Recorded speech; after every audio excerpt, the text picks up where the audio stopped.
Hello, TJers. I'm here having a great conversation with Andy. So, Andy, tell us first of all who you are and what you do. So, Andy Lancaster, I'm head of learning at CIPD. So that's a brilliant opportunity to explore where learning's going. So I lead a great team here, and yeah, some of this is my own thinking gathered over many years as well, which I'm going to kind of share with you today, Joe. Tell us a little bit about the title of your book and why you wrote it. So the title is Driving Performance Through Learning, which I didn't think was a contentious title, but I announced it at a conference a few months ago, and someone actually challenged me to say, isn't performance, yeah, isn't that a dangerous thing to be talking about with learning? And for me, absolutely not. Now, I think from the outset, we need to say that not all learning is focused on organizational performance, but there is no doubt as learning practitioners that the impact of learning on the organization is really important. So yeah, so that it's all about driving performance through learning. And I guess the motivation for writing it was that I kind of travel around quite a bit, and we know learning is changing. I'm sure we'll discuss that in the next few minutes about learning in organizations. But we need to really think through how we get a new DNA for learning. So for me, there's kind of four aspects of the book. One is exploring how organizations are changing, which kind of gives us the foundation. It's then about some essential foundations about how we now approach learning design and delivery, which then kind of knocks into a third section around great approaches, great ways of delivering learning right in the flow of work in the workplace. And it finished off by looking at some of the things around new roles for L&D and what our new L&D functions need to look like to make this a kind of reality. So, it really encapsulates a lot of different things. But let's start at that beginning where you talk about redefining workplace learning. Why is that important now? So I think a great way of thinking about this is through three lenses: work, workforce, and workplace. Those three things kind of encapsulate how the world of work is changing. And I don't think that's necessarily dependent on sector, whether you're in a commercial setting or a not-for-profit setting or a public sector setting. These things are changing quite significantly. So I think the kind of book starts off by looking at those three things. So if we think about work is changing. It's ways we've done things for many years and they're being disrupted. So most organizations, I think, seeing things are different. Maybe our past achievements don't guarantee success anymore. The things we did a few years ago, they just don't necessarily work in our fast changing world. Decisions are more agile. We have to think more responsively to meet what our customers require.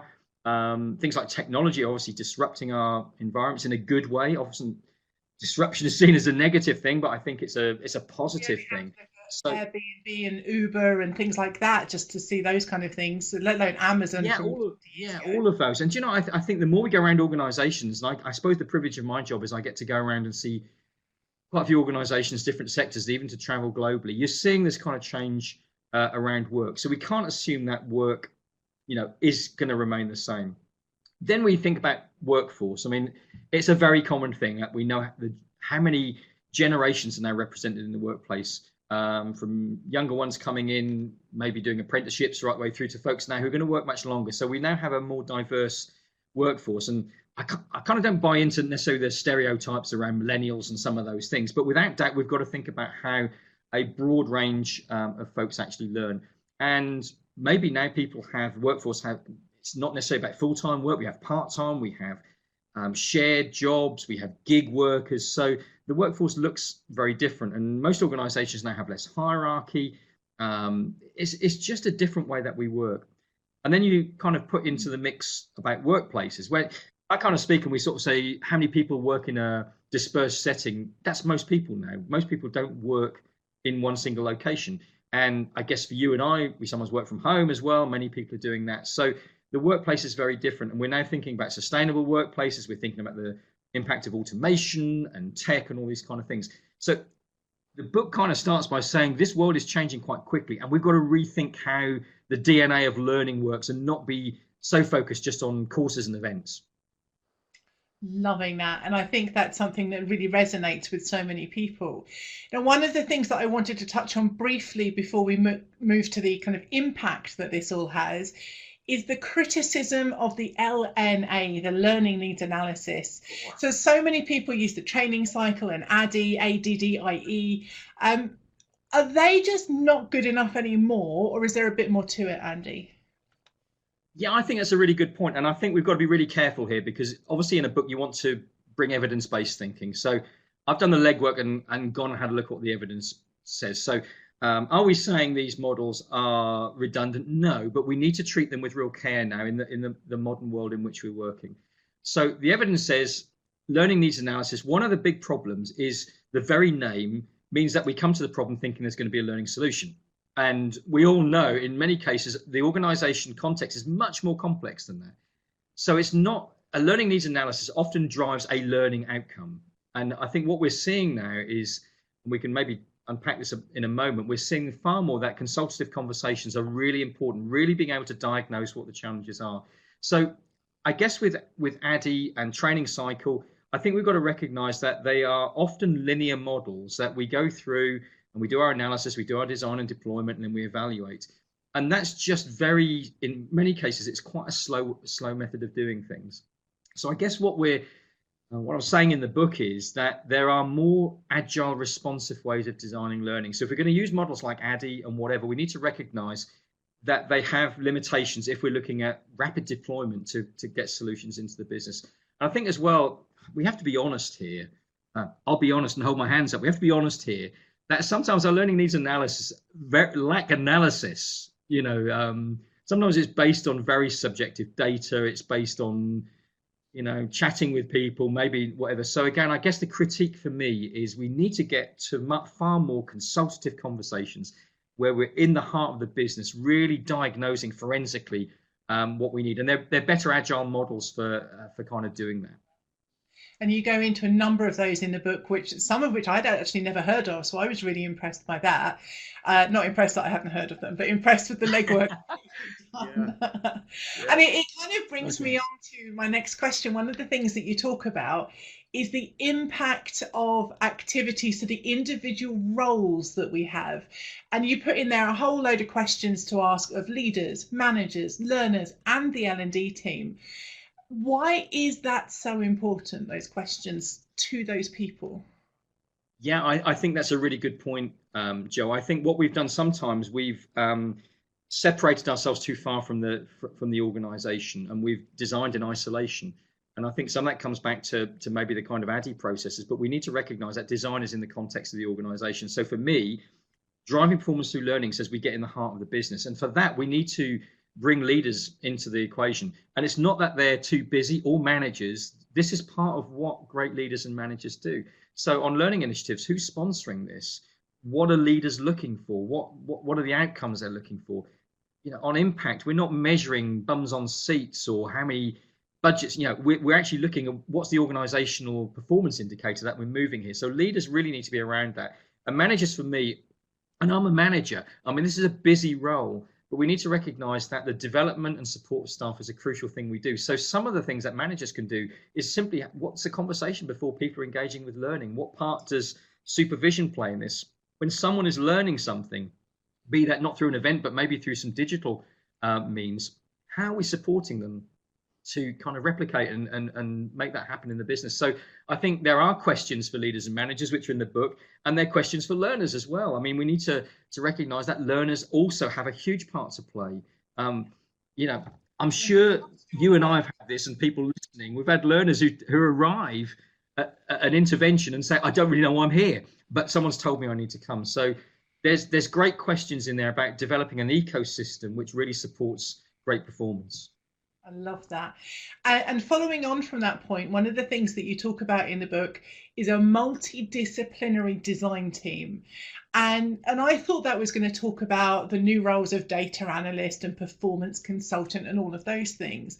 But actually, you don't look just at roles within the L&D team. You look at the wider project team. So that question before and this topic now, they kind of go hand in hand. Is it the business focus? Is it the people focus? Is it both? Is it more than that, which is what you're striving to achieve, Andy? Yeah, I guess there's a couple of things. And one thing I've noticed in talking within organizations is sometimes it's almost like we're doing the learning team a favor if one or two people might hang around us and help us with the design. And I guess where I've seen it working really well is where you have learners represented. Now, how crazy is that that we actually invite learners to take part in the learning design. We know this, yeah, I mean, we know this is vital, and yet it just doesn't happen. So I think for me, the multidisciplinary team is about getting people in the room. And I think another thing I've kind of noticed in just, researching and looking at the book, this is about multidisciplinary. We own the learning together. Therefore, we need subject experts to come in. And again, one thing I've noticed is often it's front loaded. We often might get, people might do us a favor and hang around for a few weeks at the beginning, but this needs to be throughout the design and delivery process, that we have everybody owning this. So there's some great, I put some cheeky questions in there. We haven't got time to go through them all now. But the kind of things, how do you co-opt an organizational team to really design brilliant solutions? So I think it's not about extra work for people, because at the end of the day, if managers are involved with this is about delivering what managers need. So I'm all for now a multidisciplinary team. We've got to work across the organization in our learning design and delivery. Loving that. Now, there are about 30 more points I could have pulled out from the book, because it's enormous. I think the word I used was epic when I emailed you about it. I hope that's a good epic. The one thing I want to pick out before we wrap up is about social learning, because it's such a challenging area and people think it means sticking in Yammer or Slack.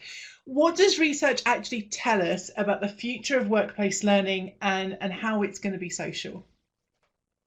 So I think the starting point we're almost rediscovering something which has been so important.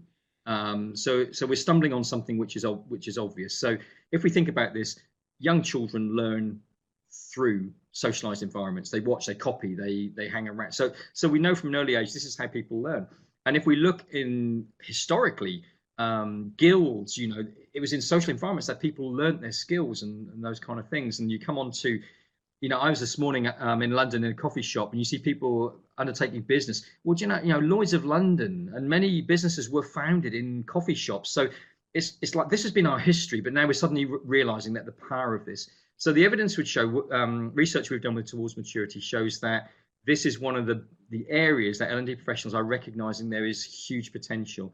And I think that's not only face-to-face, because in the book, I'm not saying face-to-face isn't important, but, these little mobile devices here enable us to connect in ways we haven't been able to do before. So there's no doubt the organizations, great learning organizations, are beginning to lever this. So I guess another cheeky teaser, I've been around looking at things that make social learning really work. And there's a new little model in there, 7 C's around that, which are, my take on the things that really work. So very quickly, shall I just give you these, because it's too much of a teaser, but these are things that, these are things that I found work. So great learning communities have a cause. First C is a cause.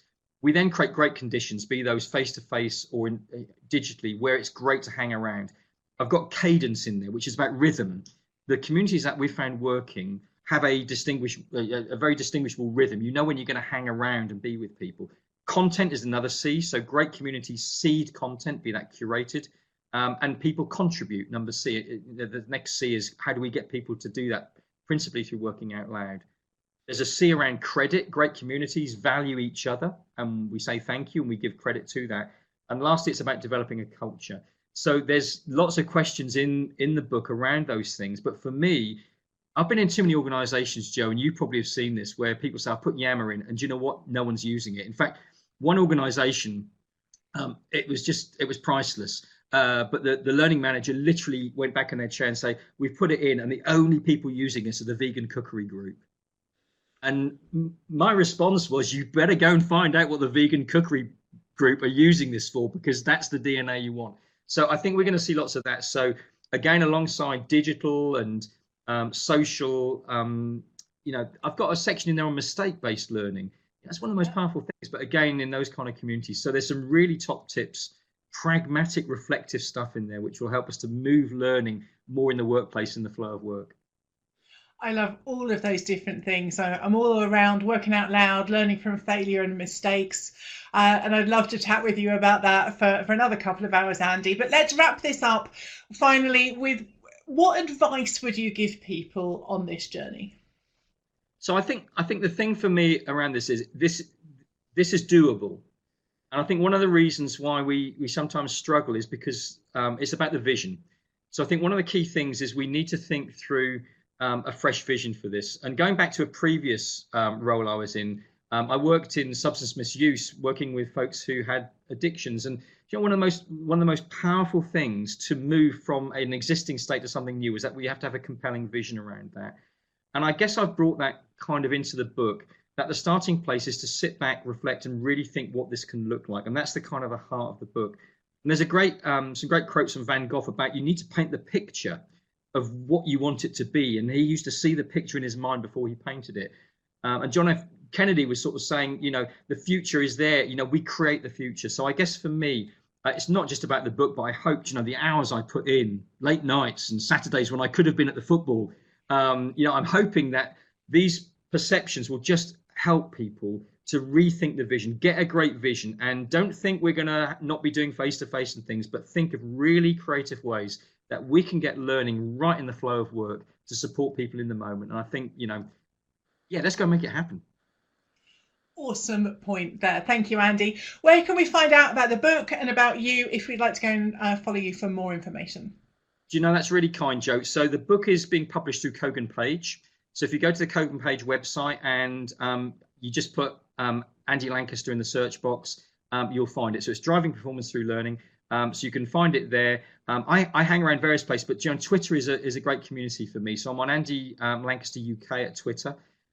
So yeah, if you buy the book, do you know, all authors will say this, but I think it's good value. There's some showstoppers in there. So if you invest in that, I think you're going to more than get the value of the book back just in changing your practice. So yeah, Kogan Page, and yeah, hang around on Twitter. Be delighted to connect with you on Twitter and obviously LinkedIn as well.